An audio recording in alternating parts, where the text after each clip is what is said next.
किसान आंदोलन पे बैठे हैं कि कृषि बिल को हटाया जाए, उधर उनके बेटे पाकिस्तान के बॉर्डर पर, चाइना के बॉर्डर पर अपनी जान गंवा रहे हैं। वो अपनी जान की बिल्कुल परवाह नहीं करते हमारे देश को बचाने के लिए। इधर हमारे किसान हमारी थाली को बचाने के लिए बिल्कुल परवाह नहीं करते हैं।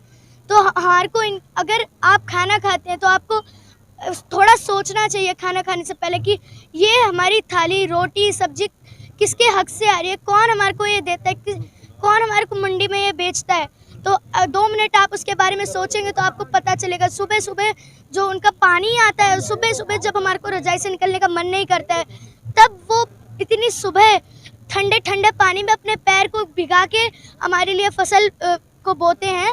और उसके लिए हमारे को, अगर आपको थोड़ा सा भी लगता है तो आपको इधर आना चाहिए, उनके सपोर्ट में खड़ा होना चाहिए, क्योंकि 150 प्लस किसान ने अभी तक अपनी जान दे चुके हैं। इस इतनी सर्दी में वो बिना चादर खुले आसमान में सो रहे हैं, तो उसे हमने देखना चाहिए।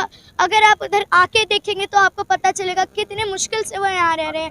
और रह रहे हैं तो हमारी थाली के लिए रहते हैं, और वो अपने लिए नहीं देख रहे हैं इसमें, उनको इससे बहुत उनको फ़ायदे भी हैं इसमें, लेकिन वो हमारे को देख रहे हैं कि हमारी थाली बच जाएगी। जो गरीब है उन्हें फिर बाहर महंगे महंगे लाना पड़ेगा, और गरीब तो ऐसे खाना खा ही नहीं पाएगा।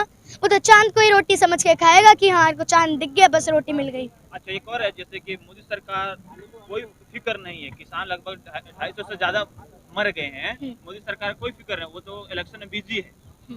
तो किसान के बेटे सीमा की सुरक्षा कर रहे हैं, अब प्लस में किसान या बॉर्डर पर अपनी थाली बचा रहे हैं, तो सरकार कोई फिक्र नहीं है, तो इसे सरकार क्या कहेंगे? वो अपने इलेक्शन देखते हैं, लेकिन वो ये नहीं देख रहे कि उन्हें वोट देता कौन है। वो सोच रहे हैं हम काम करेंगे उनको वोट मिल जाएगा। वोट देने वाला भी तो कोई होना चाहिए। ऐसे तो वो मशीन में गड़बड़ कर देंगे और उनको वोट मिल जाएंगे। आपको लगता है कि बीजेपी सरकार हमेशा मशीन में गड़बड़ करती है? आप देख सकते हैं उधर हमने स्टेट में उनको कितने कम वोट मिले थे, उनको कहाँ उन्होंने गड़बड़ की ना। और इस बार पंजाब में क्या उनकी सरकार आ जाएगी जहाँ से वो चुनाव लड़ने के सोचेंगे? अगर आपको ये सब किसने बताया कि वो गड़बड़ करते हैं? वो न्यूज़ में आता है। न्यूज में? आप अभी इतनी छोटी हो, ये राजनीति वाली बातें आपको कौन बताता है? आप छोटे बड़े से कोई फर्क नहीं पड़ता है। हम देखते हैं तो मेरे ताऊ को देखते हैं, मेरे ताऊ किसान है, मेरे दादा किसान है, मेरी दादी भी किसानी करती हैं।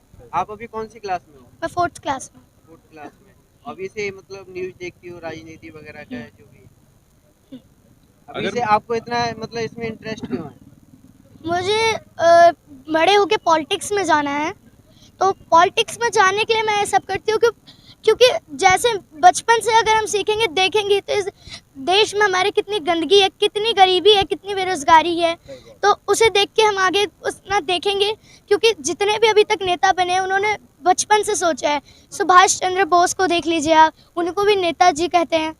तो इसलिए उनको बचपन से हमारे को पढ़ना चाहिए, क्योंकि बड़े हो गए तो हम ऐसे बन जाएंगे और हमारे को यही नहीं पता कि हम क्या करने जा रहे हैं। आपको लोग कहते हैं, आपको लगता है कि सरकार किसानों की बात सुनेगी? बिल्कुल सुनेगी। जब हमारे किसान इतने दिनों से यहाँ प्रोटेस्ट कर रहे हैं कि हमको अपने कृषि बिल वापस करो, तो बिल्कुल सरकार मानेगी। और अगर ये किसानों को कम समझ रहे हैं तो किसी दिन ऐसा होगा कि ये प्रधानमंत्री से हट जाएंगे और इनकी थाली भी नहीं इनको मिलेगी। आपने कहा कि राजनीति में जाना है, लेकिन बहुत लोग कहते हैं कि राजनीति बहुत गंदी है। हाँ। आपको गंदी चीज में क्यों जाना है? जब गंदे नेता होंगे, अगर गंदे नेता होंगे तभी तो राजनीति गंदी होगी। आप पहले की अभी आप कहते हैं, सब लोग कहते हैं कि बीजेपी बड़ी गंदी सरकार है। बहुत कम को 100% में से 10% को बीजेपी अच्छी लगती होगी। किसको अच्छी लगती है? जिनके साथ उन्होंने थोड़ा अच्छा काम कर दिया है, उनके घर बना दिए, उनके आसपास शौचालय बना दिए हैं, उनको अच्छी लगती है। और बाकी आप देख लीजिए उनको।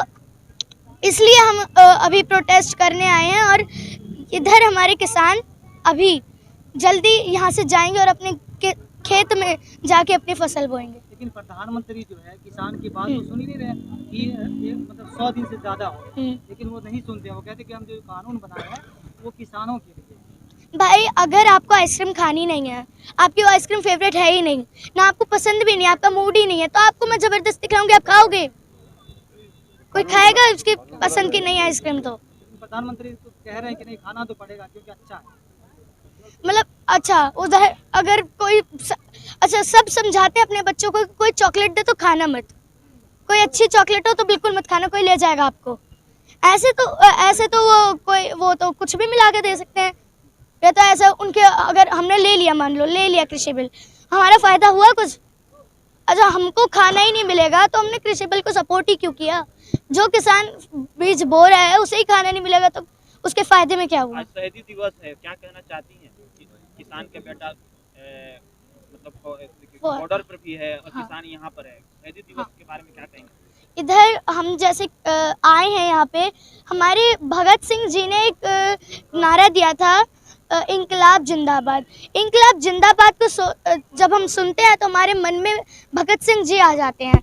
उनको हम देखते हैं तो लगता है कि हाँ कोई ऐसे आदमी थे जिन्होंने भी हमारे लिए काम किया। और उनके पिताजी को भी देख लीजिए आप, वो भी किसान ही थे ना। तो जरूरी नहीं है कि गरीब का बच्चा ही ऐसा छोटी जात का ही है तो इसलिए किसान ही बनेगा। आप इंकलाब जिंदाबाद के नारे को देख लीजिए, पूरी दुनिया में वो गूंज रहा है। और हमारे प्रधानमंत्री क्या ना, हमारे नरेंद्र मोदी जी ने अभी जो कृषि बिल लाया है उधर वो अंबानी जी और अडानी जी को दे रहे हैं सारा किसानों का हक। तो भाई आप किसानों को कुछ देंगे भी या खुद?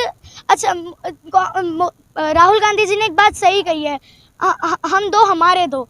मतलब ये तो महाभारत के एक ऐसे कैरेक्टर बन गए जिनके मैं तो अंधा हूँ, मेरे दो पुत्र को मेरे सब मिल रहा है। तो भाई आपको देश के बारे में भी तो सोचना है कि आप प्रधानमंत्री बन के सब देख रहे हो कि हाँ बस ऐसे ही देश चलेगा क्या? आपके कहने से देश चल जाएगा? वो तो कह रहे हैं कि हिंदुस्तान में राम राज है, सब चंगा से। राम राज, अच्छा राम राज में उनको बड़ा अच्छा लग रहा है, लेकिन जो यहाँ के जितने भी यूपी में बलात्कार हो रहा है, जहाँ पे इन्होंने राम मंदिर बनाया है वहाँ पे लड़कियों की चीख गूंज रही है, तो फिर वो वहाँ पे देवी देवता आएंगे क्या? मैं आपसे पूछती हूँ, आप बताइए, वहाँ देवी देवता आएंगे?